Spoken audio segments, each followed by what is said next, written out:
ជំរាបសួរមិត្តភ័ក្តិបងប្អូនទាំងអស់គ្នាវីដេអូឃ្លីបនេះគឺខ្ញុំធ្វើឡើងទៅតាមសំណួររបស់បងប្អូនជាច្រើនទាំងអាណាព្យាបាលទាំងសិស្សអីហ្នឹង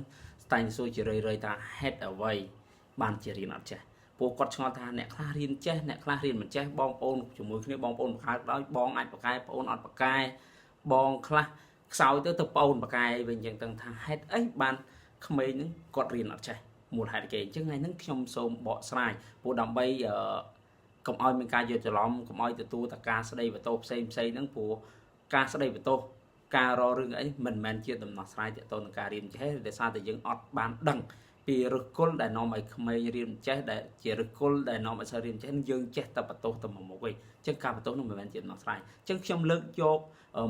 កមូលហេតុទាំងអស់ហ្នឹងគឺខ្ញុំលើកចេញពីបទពិសោធន៍ដែលខ្ញុំបានប្រវត្តិសិស្សហើយប្រវត្តិសិស្សដែលអត់ចេះដែលខ្សោយខ្លាំងដែលរៀនបាត់ថ្នាក់ដែលសាលាគេឲ្យត្រួតថ្នាក់ហ្នឹងតាំងពីក្មេងៗថ្នាក់ទី5ទី6ទី7ឡើងរហូតដល់ទី12ដល់អ្នកខ្លះធ្លាក់បាក់ឌុប1ឆ្នាំធ្លាក់បាក់ឌុប2ឆ្នាំក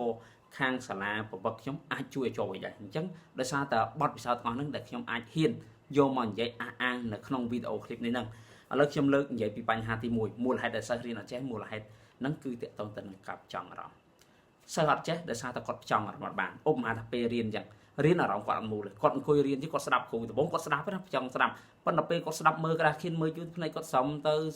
ៅគាត់មានអារម្មណ៍ថា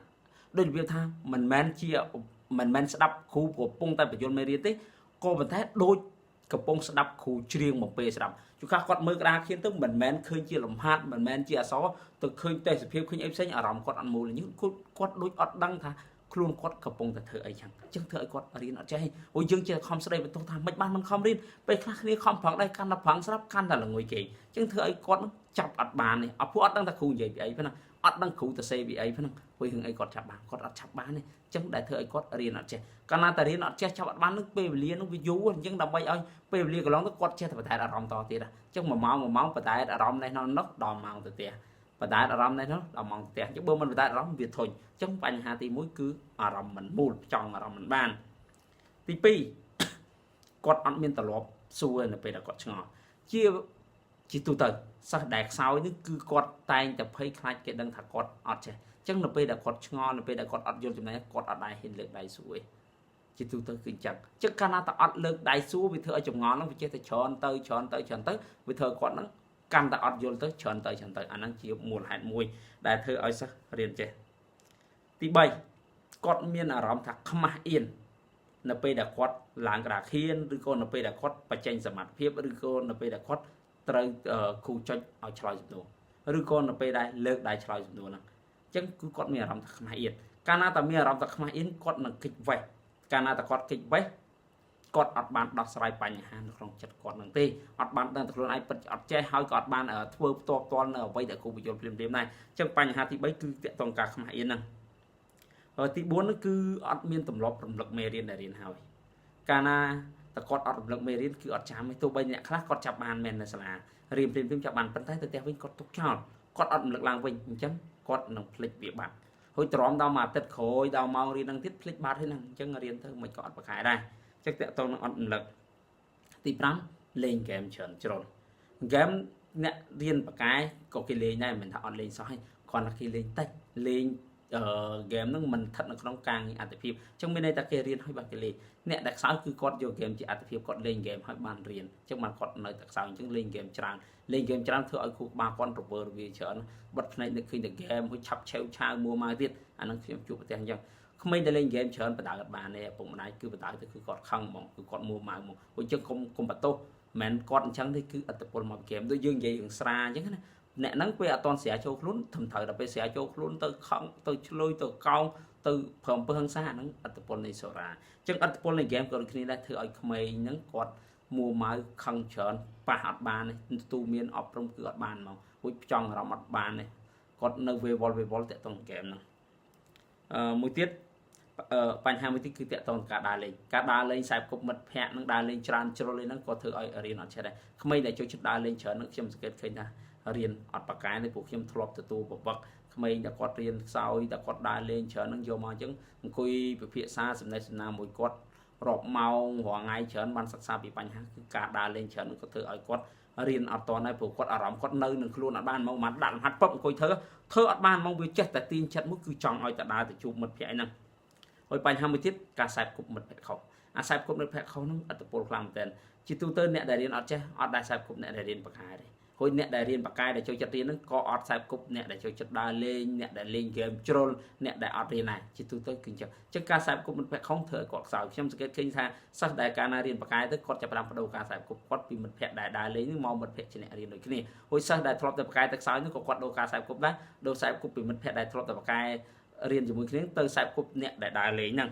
hồi bánh 20 tiết cứสำคัญគឺតកតងទៅនឹងការខ្វះការលើកទឹកចិត្តជាទូទៅអាណាព្យាបាលខ្ញុំសង្កេតឃើញច្រើន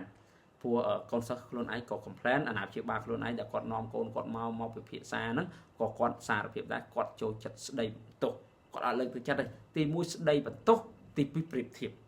អត់លើកទឹកចិត្តអញ្ចឹងខ្វះការលើកទឹកចិត្តហ្នឹងស្ដីបន្ទោសឲ្យប្រៀបធៀបនោះឯងមើលកូនគេនោះឯងមើល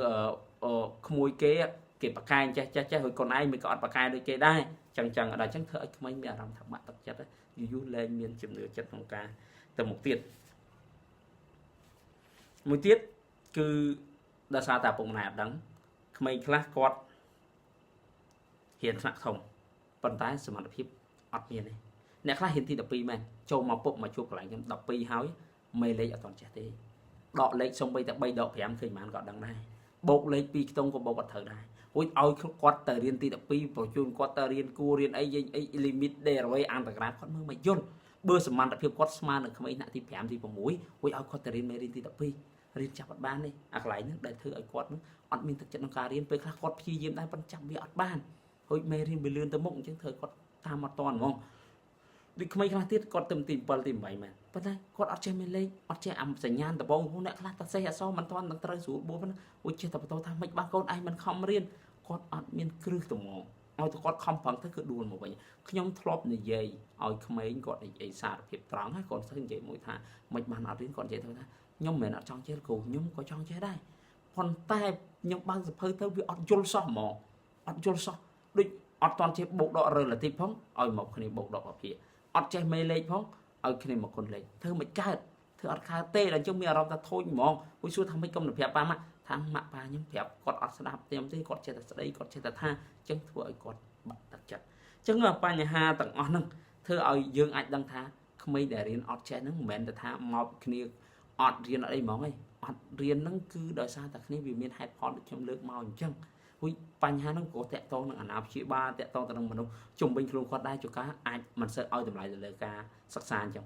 ពួកអ្នកខ្លះអត់សូវឲ្យតម្លៃលើការសិក្សាហ្មងនេះចេះតែជំរុញកូនទៅណេះទៅនោះធ្វើនេះធ្វើនោះអញ្ចឹងធ្វើឲ្យក្មេងគាត់អត់សូវឲ្យតម្លៃលើការសិក្សាដែរហ្នឹងអ្នកខ្លះគាត់ថាចាំដល់ទី12ចាំខំរៀនអញ្ចឹងធ្វើឲ្យគាត់ក្នុងខួរក្បាលរបស់គាត់ហ្នឹងគឺគាត់មិនបានឲ្យតម្លៃលើការសិក្សាហ្នឹងទេដល់ពេលអញ្ចឹងគាត់អត់សូវប្រឹងប្រែងអញ្ចឹងវាយូរទៅវាយូរឆ្នាំទៅម្ដងតិចវាធ្វើឲ្យកាន់ស្នឹមទៅលើអាការអត់រៀនហ្នឹងទៅលើការដើរលេងការលេងហ្គេមអីហ្នឹងវាធ្វើឲ្យខួរក្បាលគាត់ហ្នឹងមិនអាចចង់ទៅលើការរៀនបានទាំងអស់ហ្នឹងគឺជាបុព្វហេតុគឺជាមូលហេតុដ៏ពិតប្រាកដដែលធ្វើឲ្យក្មេងរៀនអត់ចេះដែលធ្វើឲ្យសិស្សរៀនសើចហើយខ្ញុំសង្ឃឹមថាវីដេអូឃ្លីបនេះនឹងអាចរំលឹកដាស់តឿនជាពិសេសគឺអាណាព្យាបាលក៏ដូចជាកូនសិស្សខ្លួនឯងឲ្យដឹងថាខ្លួនឯងហ្នឹង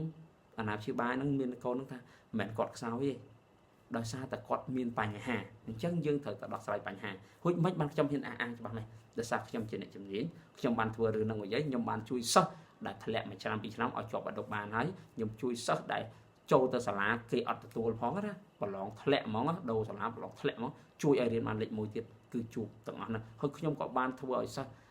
ដែលមានភាពឆ្លាតហ្នឹងរៀនទី7អាចដល់លំហាត់សិប្បកម្មទី9ក៏បានដែរគឺបានធ្វើរួចហើយអញ្ចឹងបានខ្ញុំហ៊ាននិយាយថាខួរក្បាលមនុស្សយើងហ្នឹងគឺមានការរីកចម្រើនមានការរីកចម្រើននៅពេលដែលគាត់ប្រព្រឹត្តត្រូវនៅពេលដែលគាត់យល់ឃើញត្រូវអញ្ចឹងនៅពេលដែលបងប្អូនបានមើលវីដេអូឃ្លីបនេះហើយខ្ញុំសង្ឃឹមថាបងប្អូនអាចជួយ share ចែកម្លែកជាពិសេសទៅដល់អាណាព្យាបាលដើម្បីបានយល់ច្បាស់ថាហេតុអីបានកូនរៀនអត់ចេះហើយបើមានបងប្អូនអាចឲ្យមើលវីដេអូថា